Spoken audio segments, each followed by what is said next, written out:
وَلَقَدْ يَسَّرْنَا الْقُرْآنَ لِلذِّكْرِ فَهَلْ مِن مُّدَّكِرٍ۔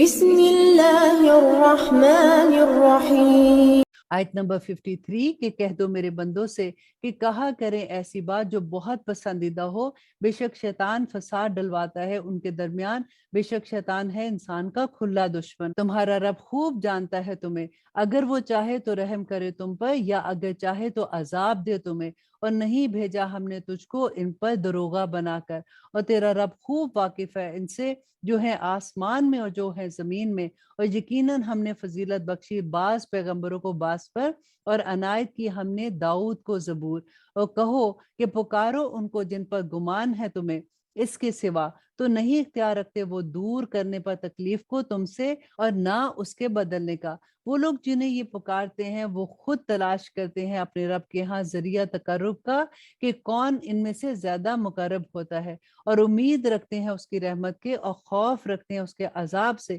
بے شک عذاب تیرے رب کا بہت ڈرنے کے لائق ہے۔ اور نہیں کوئی بستی مگر ہم ہلاک کر دیں گے اسے قیامت کے دن سے پہلے، یا عذاب دیں گے اسے سخت عذاب، یہ ہے کتاب میں لکھا ہوا۔ اور آیت نمبر 59 کہ نہیں منع کیا ہمیں کہ ہم بھیجے نشانیاں مگر یہ کہ تکذیب کی تھی ان کی پہلے لوگوں نے، اور دی تھی ہم نے سمود کو اونٹنی کھلی نشانی تو انہوں نے ظلم کیا اس پر، اور نہیں بھیجا کرتے ہم نشانی مگر ڈرانے کے لیے۔ اور جب کہا ہم نے تجھ سے کہ یقیناً تیرے رب نے احاطہ کیا ہے انسانوں کا، اور نہیں بنایا ہم نے اس منظر کو جو دکھایا ہم نے تجھے معراج میں مگر ایک آزمائش انسانوں کے لیے، اور وہ درخت جس پر لعنت کی گئی قرآن میں، اور ڈراتے ہیں ہم انہیں لیکن نہیں اضافہ ہوتا ان میں مگر سرکشی میں۔ اب یہاں پہ جو درخت کی بات ہو رہی وہ زرکوم کا درخت ہے، جس کو اللہ سبحانہ تعالیٰ نے نبی صلی اللہ علیہ وسلم کو دکھایا تھا کہ وہ ایسا درخت ہوگا جو دوزخیوں کا کھانا ہوگا۔ اور جب کہا ہم نے فرشتوں سے کہ سجدہ کرو آدم کو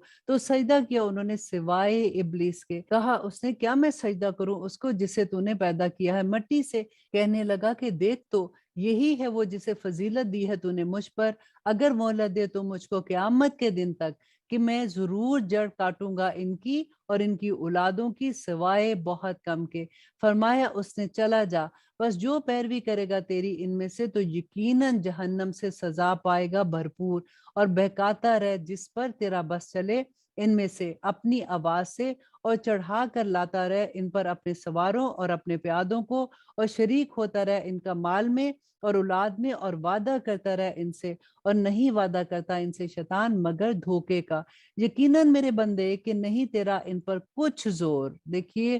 انڈر لائن کیجئے اس کو کہ اللہ سبحانہ تعالیٰ نے دیکھیں اس وقت بھی یہ فرمایا تھا کہ میرے بندوں پر تیرا کوئی زور نہیں چلے گا، کہ یقیناً میرے بندے کہ نہیں تیرا ان پر کچھ زور، اور کافی ہے تیرا رب توکل کے لیے۔ تیرا رب وہ ہے جو چلاتا ہے تمہارے لیے کشتی سمندر میں تاکہ تم تلاش کرو اس کے فضل سے رزق، بے شک وہ ہے بہت مہربان۔ اور جب پہنچتی ہے تم کو مصیبت سمندر میں تو گم ہو جاتے ہیں وہ جن کو تم پکارا کرتے تھے سوائے اس کے، پھر جب وہ نجات دیتا ہے تم کو خشکی کی طرف تو تم پھر جاتے ہو، اور ہے انسان بڑا ہی نہ شکر۔ اور آیت نمبر 68 کہ کیا تم بے خوف ہو کہ وہ دھنسا دے تمہیں خشکی پر، یا بھیج دے تم پر سنگریزوں کی بھری ہوئی آندھی، پھر نہ پاؤ تم اپنے لیے کوئی نگہبان، یا تم بے خوف ہو کہ واپس لے جائے تم کو اس میں دوسری دفعہ، پھر بھیج دے تم پر طوفانی جھونکا ہوا کا، پھر غرق کر دے تمہیں تمہارے کفر کے سبب، پھر نہ پاؤ تم اپنے لیے ہمارے اوپر اس معاملے میں کوئی باز پرش کرنے والا۔ اور یقیناً ہم نے عزت بخشی بنی آدم کو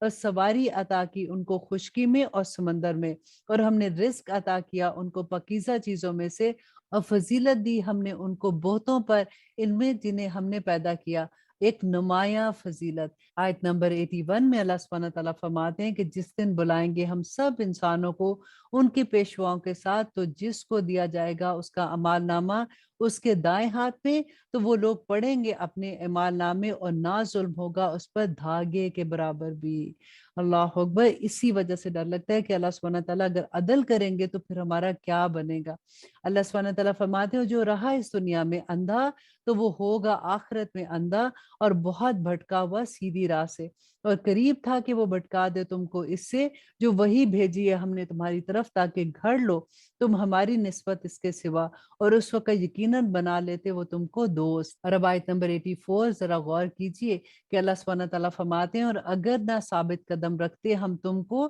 تو ہونے ہی لگے تھے تم مائل ان کی طرف کسی قدر، اس وقت ضرور مزہ چکھاتے ہم تم کو دگنا زندگی میں اور دگنا مرنے پر، پھر نہ پاتے تم اپنے لیے ہمارے مقابلے میں کوئی مددگار۔ اللہ اکبر۔ اور قریب تھا کہ یہ پھسلا دے تمہیں اس زمین سے تاکہ نکال دے تمہیں وہاں سے، اور اس وقت نہ رہتے یہ تمہارے بعد مگر بہت کم۔ اب یہ یہاں پہ اللہ سبحانہ تعالیٰ کہتے ہیں کہ زمین سے تمہیں مکہ سے نکالنا چاہ رہے تھے، تو اگر یہ تمہیں نکال دیتے تو اس کے بعد ان پہ عذاب آ جاتا۔ اور آیت نمبر 77 کہ یہی طریقہ رہا اس کے بارے میں جو بھیجے تھے ہم نے تم سے پہلے اپنے رسول، اور نہ پاؤ گے تم ہمارے طریق میں کوئی بھی تبدیلی۔